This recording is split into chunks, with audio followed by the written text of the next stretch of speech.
My name's Tyler Jackson, host of the Play Sheet Sports Podcast. We've got another great episode on tap for you today.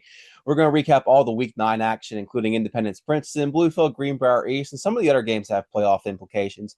Afterwards, we're going to get into some of the Week 10 matchups, including the Class Quad A game of the week between Oak Hill and Woodrow that could have some home playoff implications for both teams. We'll talk about some of the playoff ratings, but first, we want to thank our sponsors of today's episode, New River CTC, First Community Bank, Little General, and Raynell Medical Center. We're going to go ahead and hear from one of our sponsors. When we get back, we'll break down all the action. Raynell Medical Center is excellent health care right at home. Primary care, behavioral health, dental, pharmacy, full-service lab, and more. At locations close to you in Raynell, Meadowbridge, Alderson, White Sulphur Springs, Maxwellton, Midland Trail, and Lewisburg. Call 304-438-6188. Raynell Medical Center. Excellent health care right at home. I want to welcome you back to the Play Sheet Sports Podcast. And Week 9 had quite a few significant games. Really, in a lot of senses, I wrote about this on this week's episode or this week's installation of the Deep Post. But the way that the Princeton Independence game, which is the game we're going to lead off with, went was kind of a microcosm for both teams and how things broke down for them. But for those that are unaware, Princeton class AAA number 1 Princeton hosted Class AA number 1 Independence. This was a game that we had pegged as our game of the year in the preseason. Coming in, there were some injuries, so it fizzled out a little bit, but I still thought it was a really good competitive game. You're almost one kick away from a one-score game with 14 minutes to go. It obviously doesn't end that way, but I thought it was a really good competitive game given the circumstances. Silas Nelson, All-State running back for Independence, was out. Brock Green, All-State quarterback for Independence, had turf toe. So they had some injuries. There was some doubt whether or not Green would play. Some other key injuries as well, but he played, and he played pretty well. They jumped out to a nice lead, but Princeton was able to do what they do. They rally. This isn't something new for them. It's kind of in the identity of the senior class where it doesn't matter how bad they're down. They think that they're going to come back and win, and they've done a really good job of doing that throughout their careers. I think there's maybe been one time where, one or two times where that hasn't actually happened for them. So the odds are in their favor. But I do want to start off with just kind of how this game sequenced. Independence came out, and one of the things I was looking at in the lead up to this game is how would they handle Princeton's blitz. Princeton, Nate Tanner says it, live by the sword, die by the sword. They blitzed a lot. Independence's offensive line, I was extremely impressed. They held up. They didn't yield a single sack, although there was one. I think there was a tackle for no loss and for no gain. But I thought that Independence's line held up really well against those pressure looks, and they were able to exploit what Princeton does on the back end. Princeton had to go through two different corners just to get the one that could slow down Christian Linksweiler, and we'll get to that in just a moment. But I don't think that's necessarily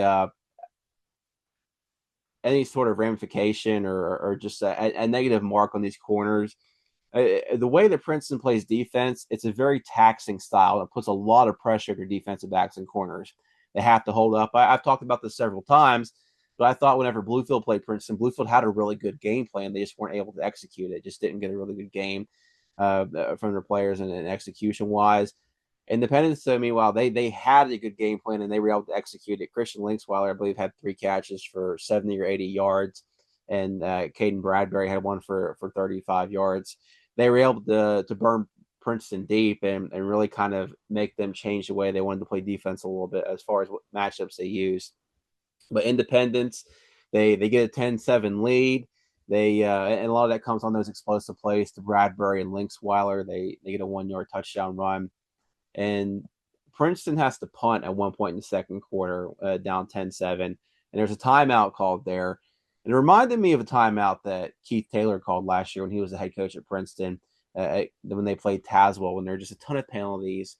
And that was a big talking point at that time. He called a timeout, and the entire team gets off the bench. And that was similar to what happened here.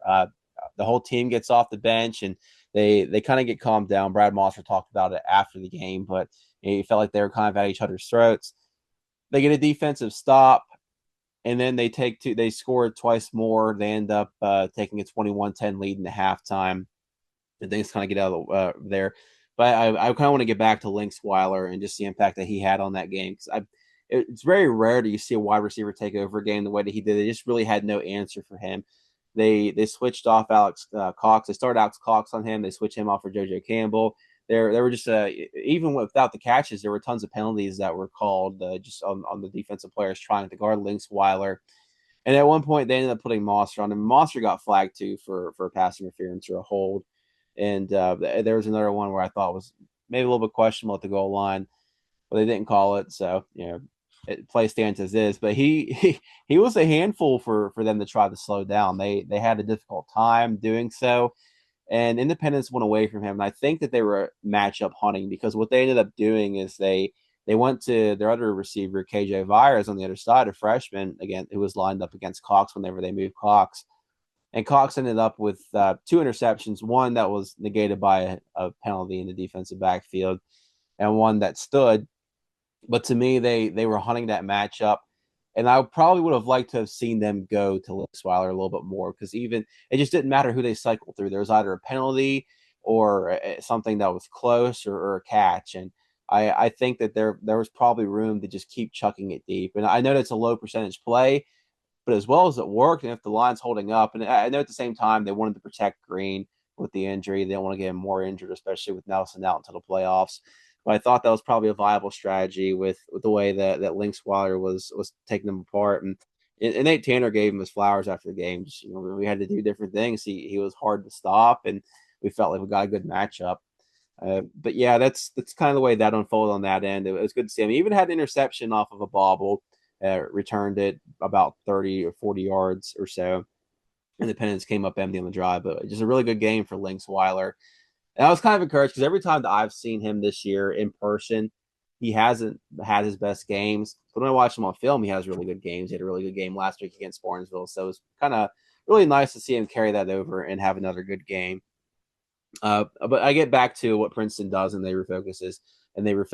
There are just tons of examples through the last 2 or 3 years where they've been in this situation where they're down. I can list them off. Parkersburg in the Class AAA quarterfinals in 2023, they're down 9 points in the fourth quarter of that game. They come back and win.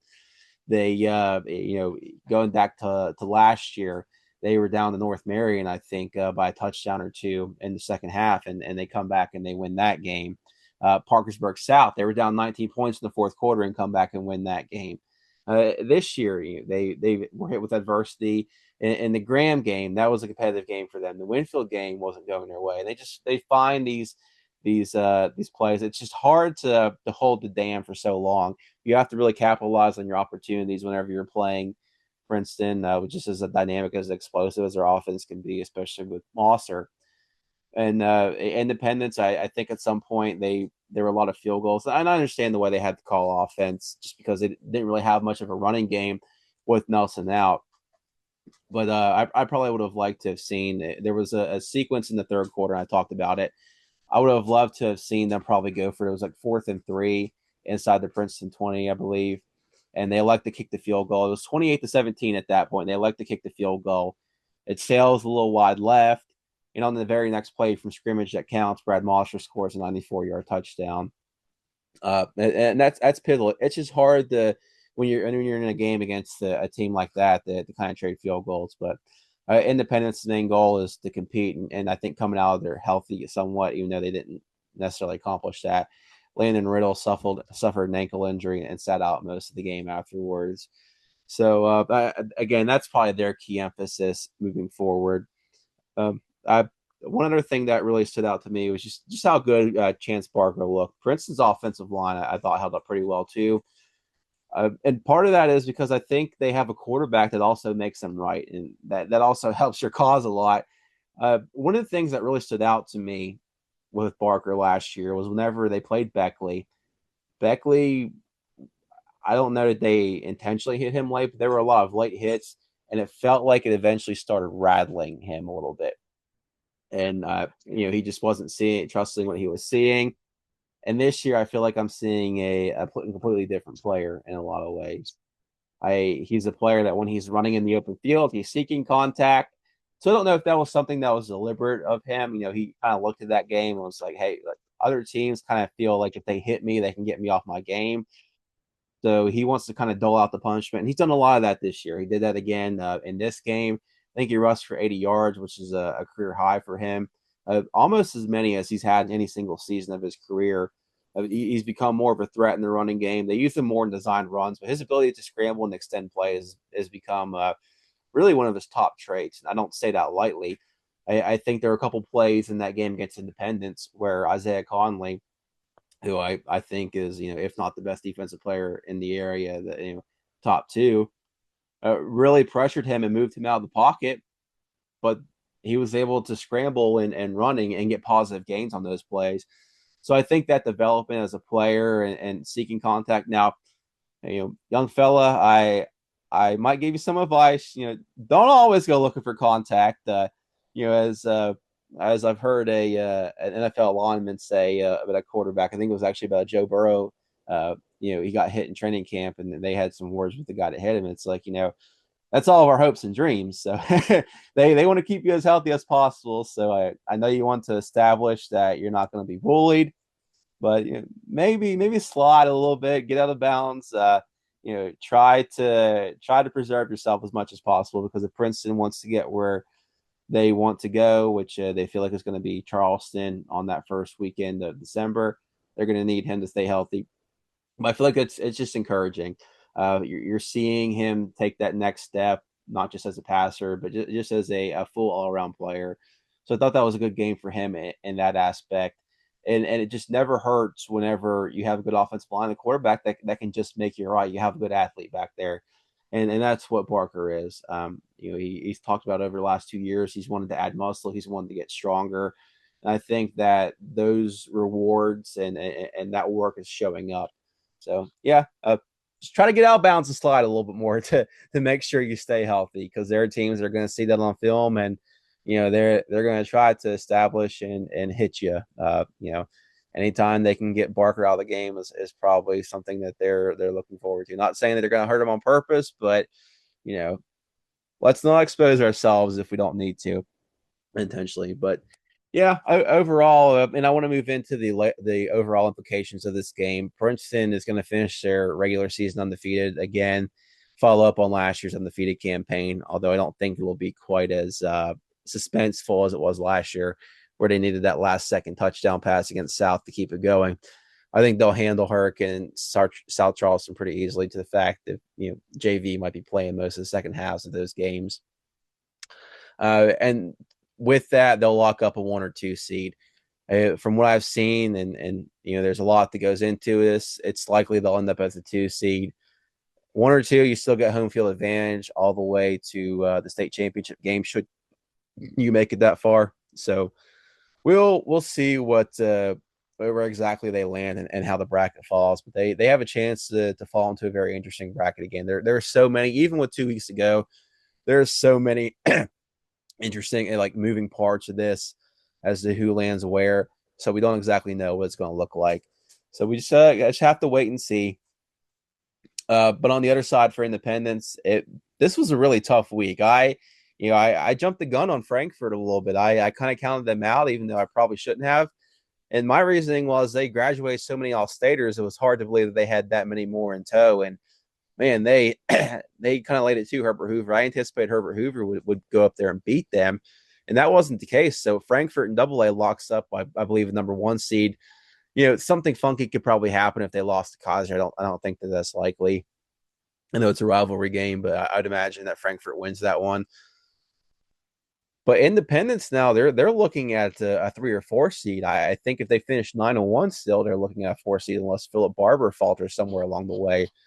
So the way, if everything goes chalk, the way it looks to pan out is it would be number 1, Frankfort, number 2, Bluefield, number 3, Philip Barber, number 4, Independence. So Independence would likely host 2 playoff games if they get that far. And then for the semifinal round, they'd have to go on the road if Frankfort ends up winning all the way through to the semis. So it's really intriguing now. It's tough. Had Independence won, they'd probably be locking up the 1 seed. They lose, and the worst case scenario, and Frankfort wins, and then Bluefield wins with a big win over Greenbrier East. We'll talk about that in a moment. So it was just a bad weekend for them, and they're probably hoping a little bit more to maybe get the 3 seed and have to go to Bluefield in the semifinals if that ends up being the case. I I don't know if that's possible. Philip Barber, just looking at the projections I've seen, it looks like Philip Barber, should they take care of business, will be the 3 seed. So for Independence, and again, we're getting far. This is a month down the road. Anything can happen at that point. Independence is looking at a 4-hour trip up to Frankfurt to try and win a semifinal, and we'll see how it goes. But it's just tough to come into that game thinking you probably have, provided Hoover wins that game at Frankfurt, you probably have this 1 or 2 seed locked up, and now all of a sudden it's not, and you're pretty battered than bruised. You're trying to stay healthy. So I think their main point is just to try to get through the rest of the regular season, get as healthy as possible, make that playoff run. And it's not unheard of to go on the road, but it's something we'll have to monitor here in the next couple of weeks as we do these next couple of shows, see how everything shakes out. At the end of the day, you're dealing with a bunch of 14 to 18, sometimes 19-year-old kids. So anything can happen on any given week, and we'll see exactly how this all shakes out. I want to move on to, I mentioned a moment ago, but Bluefield going to Greenbrier East and winning. Greenbrier East comes with a lot of points. They've beaten some Quad A teams, which has kind of really kept them afloat and contention for a home playoff game in that classification. So for Bluefield to go over there and beat them was that was a huge win. That can't undersell that. That's the reason that they're probably going to be the number 2 seed. I can't see them losing to Riverview. Riverview it's been a single A team for the last couple of years, and they're a double A team now. I just don't see a world in which Bluefield does that. So what'll happen is they'll finish the regular season 8-2. They'll get a bye week before the playoffs because they're off in week 11. So they'll be able to get a little bit healthy, prepare, scout, whatever they need to do for this last week. And just a monumental win. This was the last really big test in their regular season schedule. They aced it. They went down early. I think it was 14 or 13-7. They came back and scored the next 3 touchdowns, came away with the win. Overall, good effort. And you're seeing their stars just kind of do what they do. Pax Calhoun, 9 catches for 91 yards. Simpson, another solid game at quarterback. Jameer Harris, 16 tackles on the defensive line. Jeremiah Jones, another 100-yard rushing game. Good linebacker as well. So they have a lot of good things going for them. For Greenbrier East, now you're fighting for a home game now still. They have to beat James Monroe, and we'll talk about that a little bit later.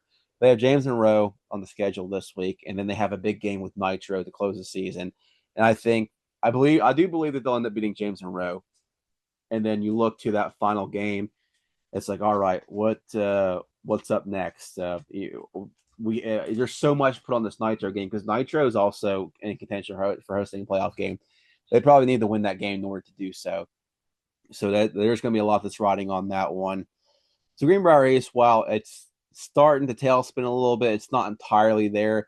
They still have some hopes. They will get a little bit of a bump this week and some bonus points because either Woodrow or Oak Hill are going to win, and they've beaten both of them. So that's a point there in that standpoint. So really interested to see just how they respond. Do they have an answer for Nitro? And again, not to overlook the James Monroe game because James Monroe probably give them a good game.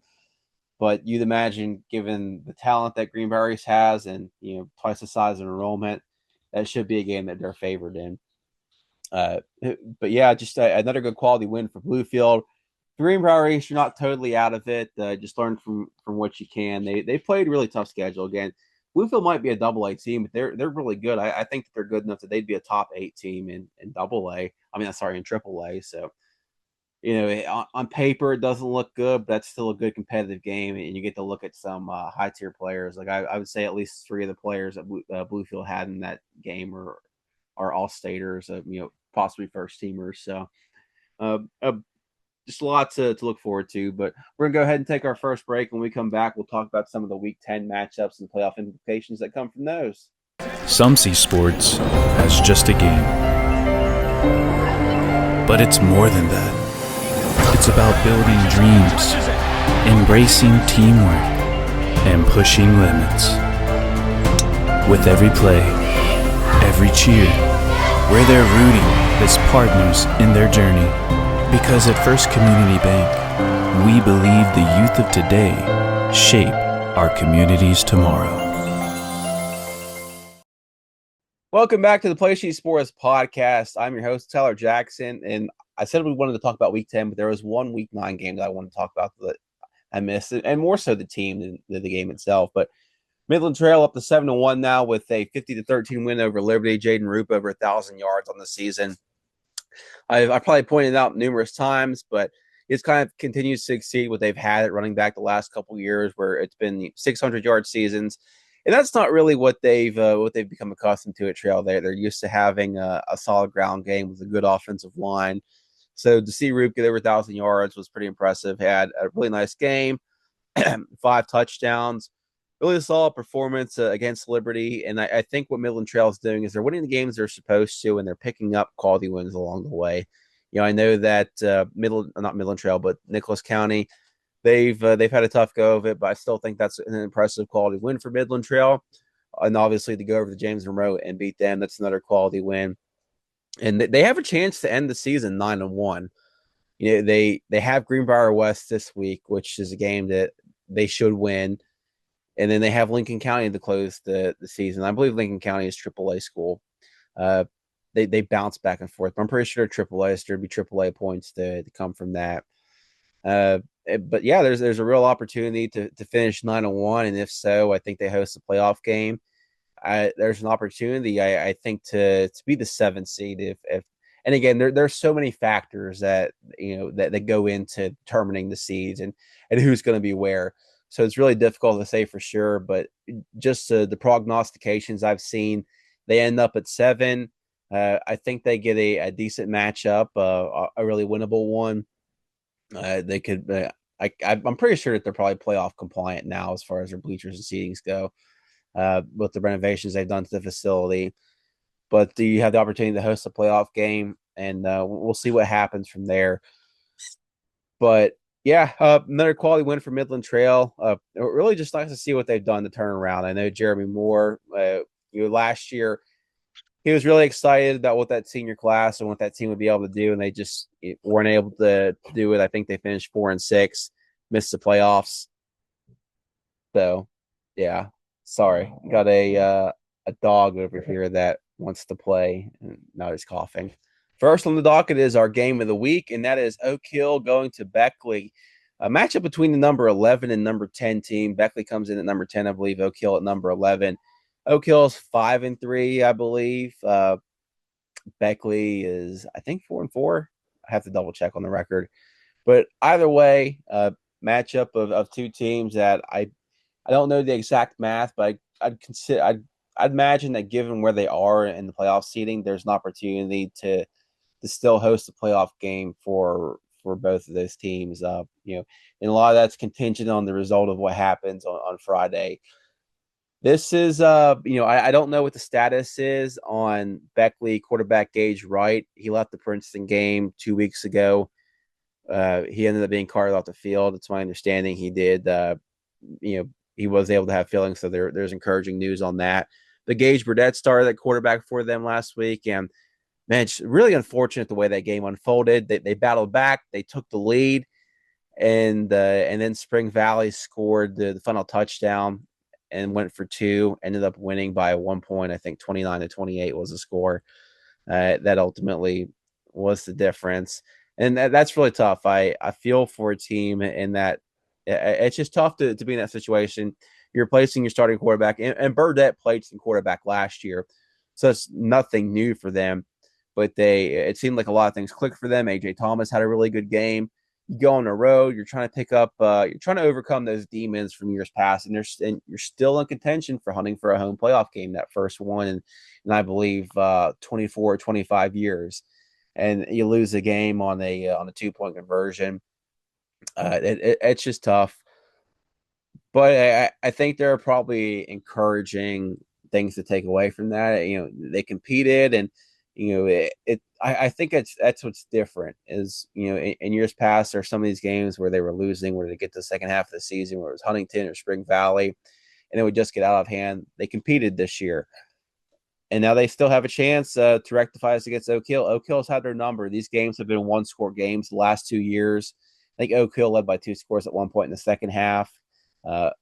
And it's I think Beckley missed the playoffs as a result because Oak Hill won that game and Oak Hill made the playoffs. So yeah, no love lost between these two teams. They're close. They're rivals. It should be a lot of fun to watch. And I think even if you're Beckley, even if you're without Gage Price in this game, you're encouraged by what you saw last week, what you were able to do there.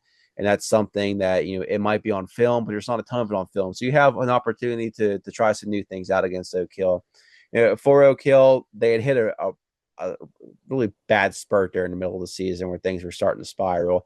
They seem to have gotten it back up a little bit to work more into. And some of that might be because of schedule and quality of team they played. I know South Charleston's really struggling and they beat them. So that probably has something to do with it. But sometimes I just talk about this with Beckley. Sometimes a win can get you on the straight and narrow and get you sorted out.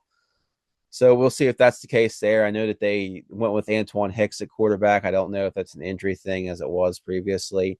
He played pretty well. He ran the ball well. I think it was 14 of 18 passing for over 100 yards last week. So we'll see if they can carry that over. Oak Hill still has some really good players. It's not like they're devoid of talent or anything like that. And I know that those kids get up for this game. They got up for this game last year. There's a lot on both sides. So no matter how things are going either way, it does look like regardless, they're both locked into the playoffs. It's just a matter of trying to win out and put yourself in position to host a playoff game. Again, I don't know if that's mathematically possible, but I would just consider, Woodrow's 2 spots away from that number 8 seed right now. So you win your last win your last 2 games. Maybe somebody else slips up that is not supposed to, and you're able to slip ahead and get into that spot there. So really a lot going on this one. And Halloween night, so it should be good. I'll be interested to see what the student sections look like. That's one of my favorite things when we have a Halloween game is seeing all the different costume ideas. And I know usually throughout the week they'll get some, even if Friday doesn't fall directly on Halloween. So it should be fun. I think it should be a good atmosphere at Van Meter Stadium. I'm looking forward to getting back to my first game in Beckley since that Oak Hill game might actually have been the last time I covered a game in Beckley. I don't think that I covered any there last year.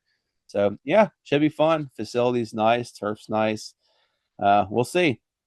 But I want to move on to the other game that I really wanted to highlight for this week, and that's James Monroe at Greenbrier East. Hit on it a little bit earlier. James Monroe rebounded. They picked up a Thursday night win against Westside, so they had a little bit of extra time to go out and scout. I think I saw some James Monroe players at the Independence Princeton game, so I don't know if any of them went to the Bluefield Greenbrier East game. But they were able to get back to where they need to. Ryan Mann had another 4 touchdown performance. It's kind of typical of what you've seen in James Monroe in their wins. They spread the ball out. Caden Hines usually has a big game receiving. Ryan Mann, dual threat quarterback, runs the ball really well, over 1,600 yards passing. So pretty much status quo there. So I'll be curious to see, and I think this is a big spot because James Monroe is on the outside looking in as far as hosting a playoff game goes. They're in position, I believe, to regardless be in the playoffs. They had the Greenbrier East game, and then I think it's Tug Valley after that, which is a really good single A team. So I don't think that they're in danger of missing the playoffs. But you're still vying to get that, to host it, to bring a team to Linside in order to beat them, especially with so many teams going to turf fields. Playing on a grass field has to have some advantage, especially that time of year. So we'll see. And if you beat a AAA team, there are a ton of AAA points that they come from that. And again, with James Monroe being in that position to, within striking distance, I don't know if mathematically, again, if they can get into that top 8 to host. But if you beat a AAA team, that's a really good start. Now, again, that gets balanced out by a single A team, a good single A team in Tug Valley. But it gets balanced out next week. But this is an opportunity to try and get ahead. For Greenbrier East, you're in must-win mode. You have to win. You're trying to host a playoff game, and then you have to try not to look towards that Nitro game too far ahead because Nitro is dynamic. They have really good players. Malachi Thompson kid is committed to WVU. They throw the ball, they're explosive on offense. But if you're Greenbrier RAs, you need to take care of the task at hand and really kind of take it 1 week at a time, especially this time of year. I know that's cliche and it's said at all times of the year, but you just don't want to get caught looking ahead if you're Greenbrier racing this one. Again, because all these, if you slip up in this game, home field's probably off the table for you entirely. So, yeah, I'm curious to see. I imagine it probably looks like what it's looked like for Greenbrier most of the year. Rod, AJ Godfrey, use the passing game as a nice complementary attack. And I say that, they've thrown for over 1,000 yards to this point. But that's kind of the game plan for James Monroe. I think it's a good test. They've been tested all year long. They've played really good teams. Bluefield's going to be in the playoffs. Williamstown, I think, is actually going to miss the playoffs, but Williamstown is usually a quality team. They're probably decent enough to be a top 16 team in AA, even as young as they are this year. Midland Trail is in position to host a playoff game. Tug Valley is going to be one of the top seeds in single A. They're really good. So there's a lot to look to there. But for James Monroe, I think you just want to get out if you're healthy and take away everything that you can, because it's going to be a tough road to hoe in AA. We'll see exactly how it all falls out for them. Again, if they want to host a playoff game, it's got to start here. But I think it's going to pretty much wrap everything up. I didn't get to hit on it last week, but congratulations to our golf state champions, Shady Spring. Won another state championship in golf. Midland Trail won their first team state championship. A couple medalists, too. Midland Trail had a medalist, and Cart Hinkle from Princeton, medalist there. So, yeah, congratulations to those guys. Shout out again to super fan Curtis Miller, who did a good job of he likes Midland Trail. He bleeds Midland Trail red and blue. He made that drive with the Wheeling. So again, congratulations to Trail and the Shady and Cart. Just a great job. It's hard, especially at a course like that. It's extremely difficult to win and compete there. It really, if you shoot an even round, it's kind of a miracle, especially at the high school level. I hear coaches talk about all the time how difficult that course is. So for those guys to go up there and do exactly what they did, it's pretty impressive. So kudos to them. It's always nice to have some state champions. We'll get into soccer regionals this week as well. A couple teams have already clinched state tournament berths. Congratulations to Greenbrier East. They're going to the state tournament.